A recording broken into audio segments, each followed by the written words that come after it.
Hello, my name is Tosca Bruno van Vijwijken and I work at the Transnational NGO initiative here at the Maxwell School at Syracuse University. Today I'm undertaking a brief interview with Nyaradzayi Gumbonzvanda.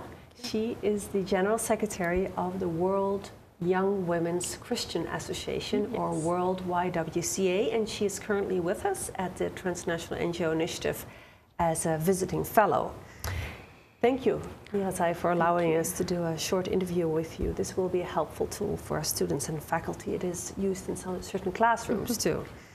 So let's first talk a little bit about World YWCA, Young Women's Christian Association. What is the nature and mission of your organization? The YWCA was founded in 1855, so it's such a pleasure for me to represent this global movement and to be here as a fellow.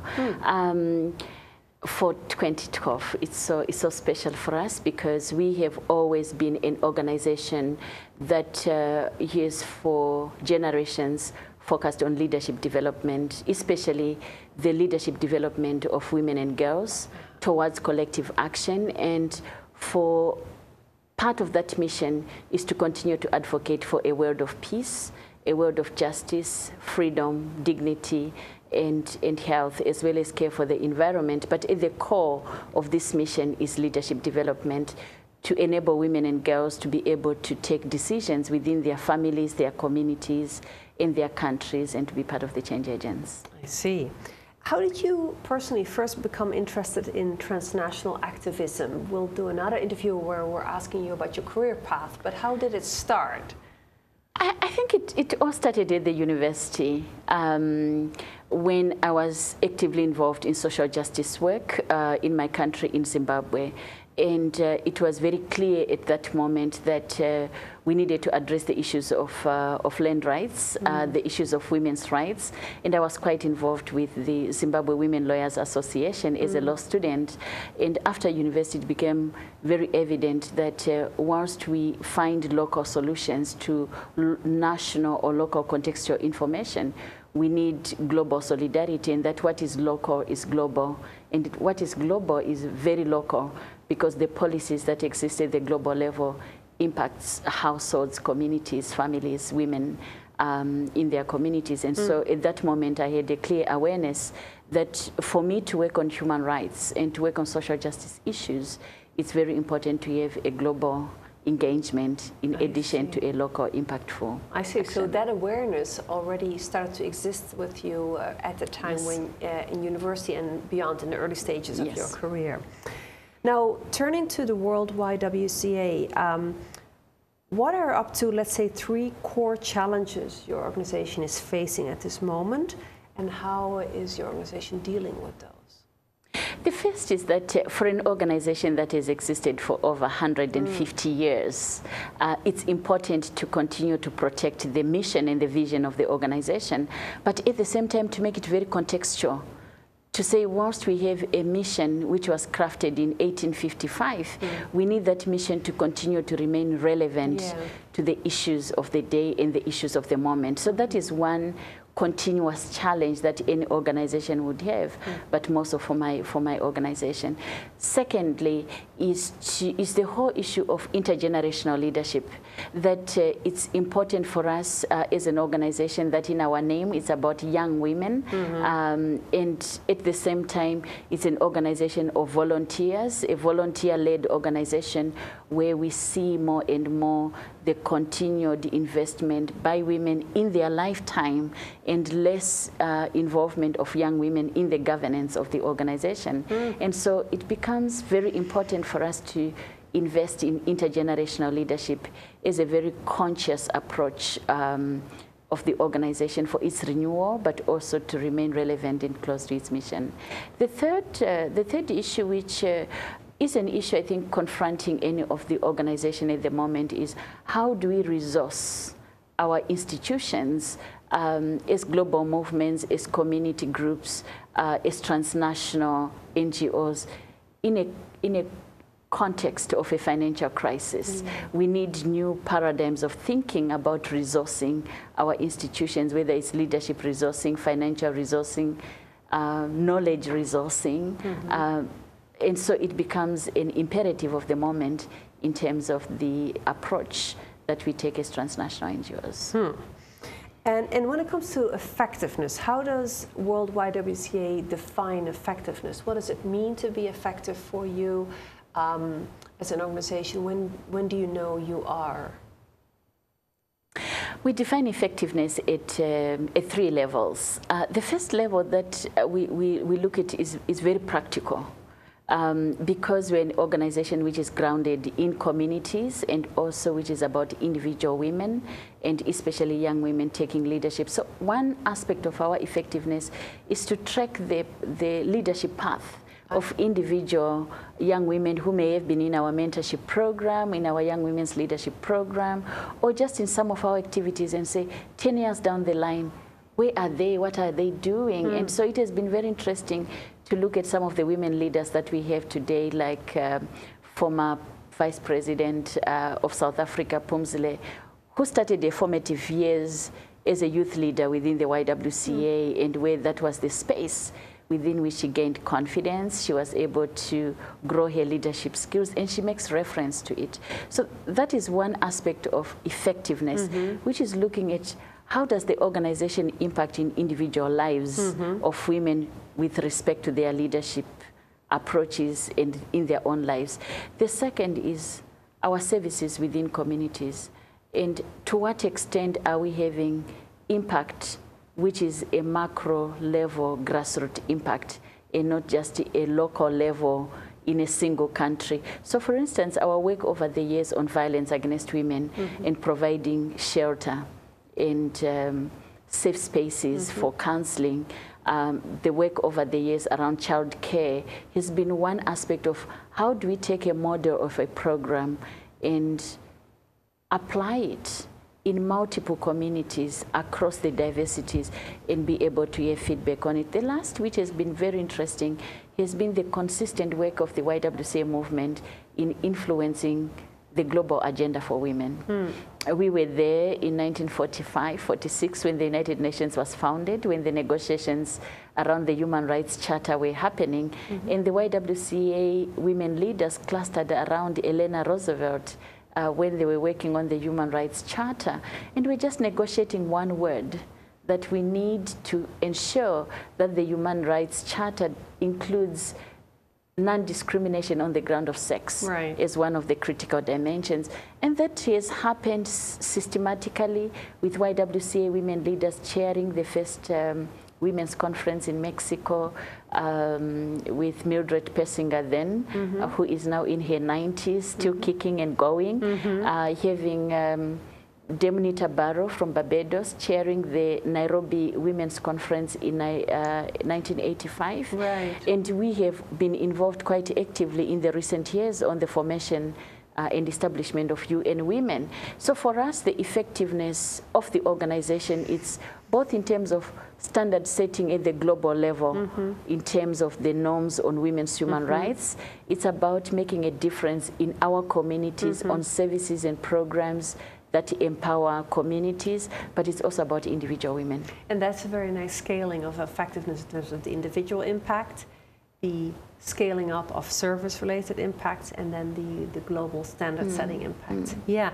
Now, we haven't mentioned yet that World YWCA is also a faith-based or faith-inspired organization. How does that relate to your effectiveness definition, let's say? Yes, this is very important part of our identity, and we always say we are on the nexus of 3 movements, which is the youth movement, because we are Young Women's Christian Association. We are on the nexus with the women's movement. We are with the nexus with the faith movement. And within this, we consider ourselves to sit on that womb of patriarchy. Because when you talk about young people, there are very strong views around protection of young people, around what must be done or not done in involvement of young people. When you talk about women, we know the range of cultural issues and religious positions on different issues relating to women's rights. And yet we are a faith-inspired and faith-based organization within which we lift the positive aspects within our faith, but at the same time seek a transformative agenda within the faith tradition.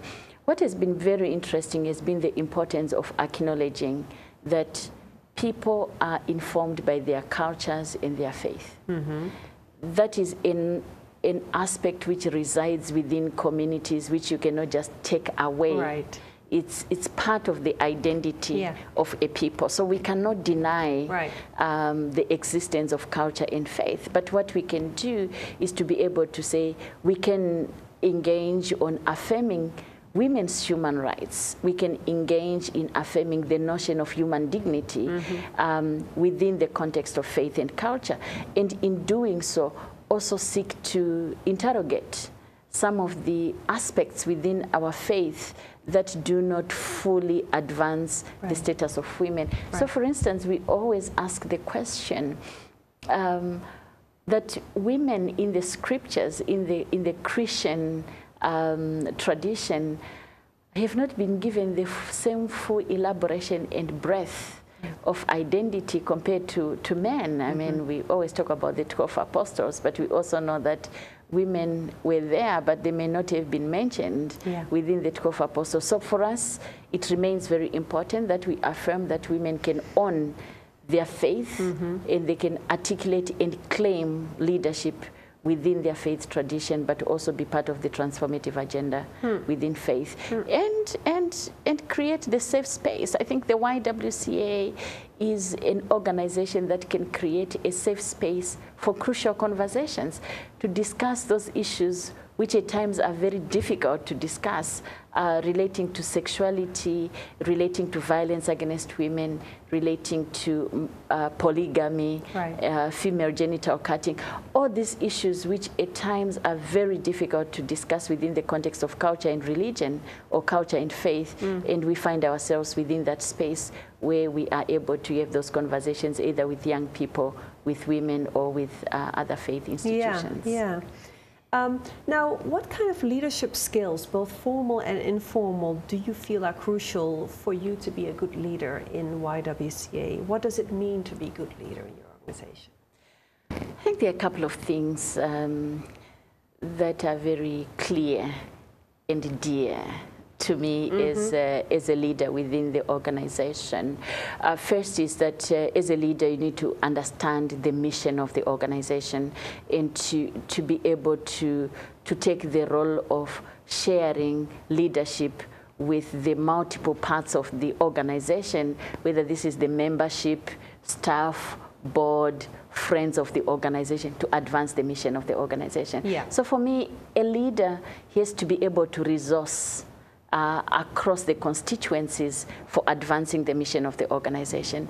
Secondly, a leader needs to continue to build on the history, to celebrate the positive history of the organization, whilst maintaining an openness for a transformation of the organization, so that one is not kept and captured in the history, but also have a courage and a confidence and a creativity to bring new knowledge, new meaning, new thinking into the organization. So I treasure leaders who also not just focusing so much on the future without adequately grounding that future in the knowledge of the history and the experience of the organization. Whatever experience it is, it's always informative. Thirdly, is leaders have to listen.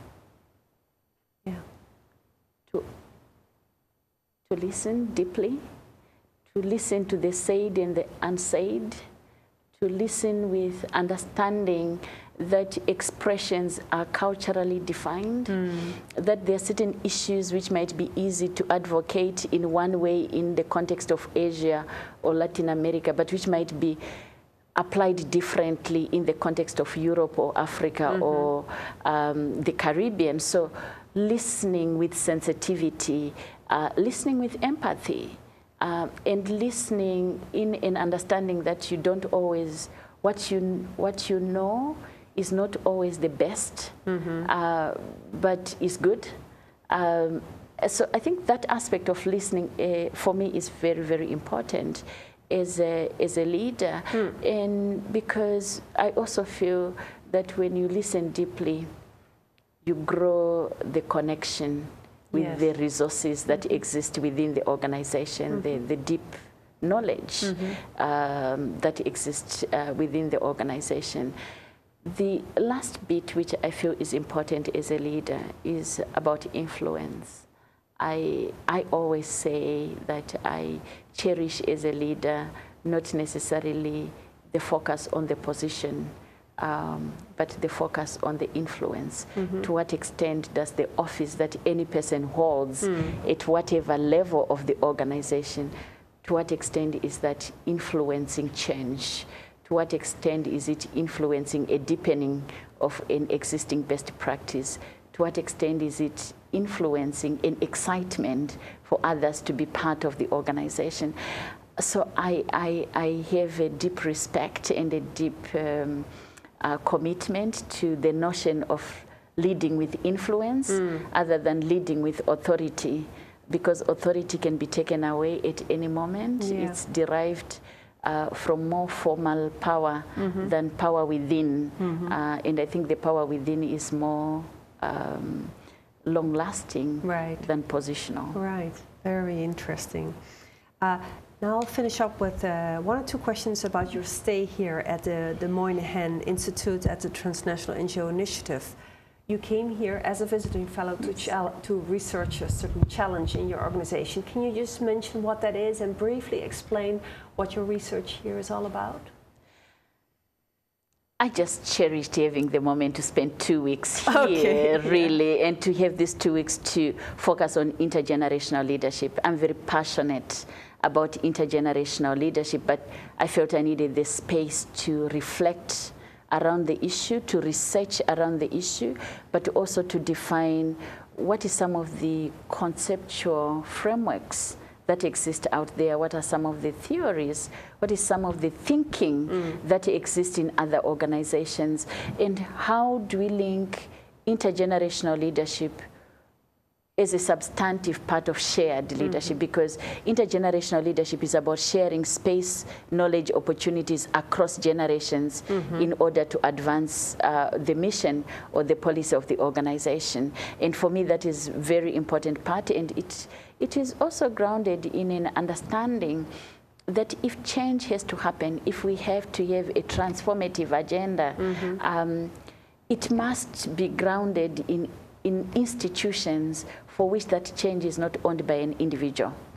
For it to be sustainable, it needs to be owned by multiple actors who are leaders within the organization, so that even if one person moves on, the core base of the change that needs to happen does not go away, because that is owned by multiple actors. And lastly, that this is also about expanding the space for democracy, whether democracy within organizations or democracy within public institutions, our governments and others, because we see the demographics are very clear.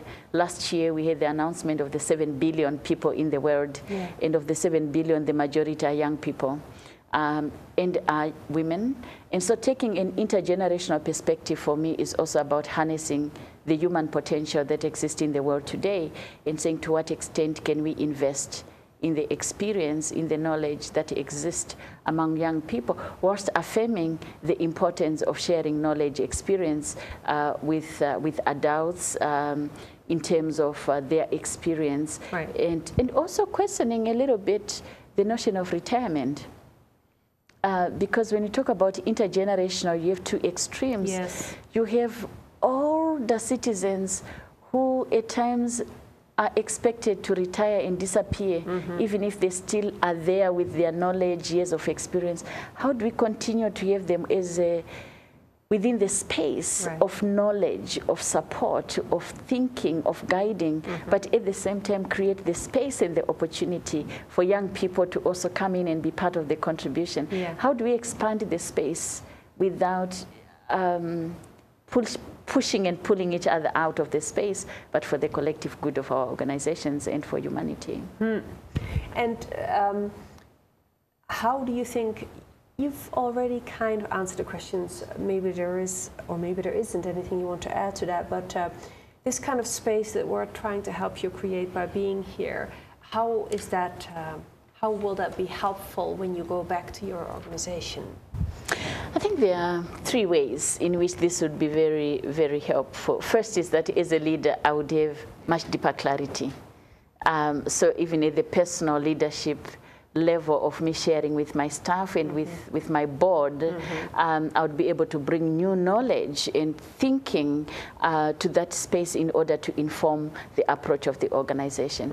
Secondly is that the World YWCA's strategy for 2012 to 2015 has a clear goal of investing in intergenerational leadership, and we intend to be rolling out regional training institutes, international training institutes, really modeling some of the approaches on intergenerational dialogues. So I see my time here as providing an opportunity to start to pull down some of the tools that can be used practically within the organization, whether this is just a template of what can form a manual or what can be the basis of an intergenerational dialogue in a community, or how can boards adjust the work method within the organization for greater inclusion of all generations. So I'm looking at a set of tools, 3 or so tools that can be in a product and which can be elaborated further. Lastly is that this year and next year we see a significant focus on young people globally. The Commission on Population and Development is going to focus on youth. We see the Rio +20 coming up on sustainable development. There's a lot of conversation on young people. We know that the world has started to look at the post-MDG agenda, and there's a significant focus on young people. And so I'm looking at the time here as offering some of the initial thinking on how can we contribute much more profoundly to the intergenerational debate, so that young people are not just beneficiaries of programs and services. They are not just victims, but we start to lift the whole notion of young people as leaders and not just young people as beneficiaries and consumers of development. So that is more a macro level. And that's an influencing agenda, right?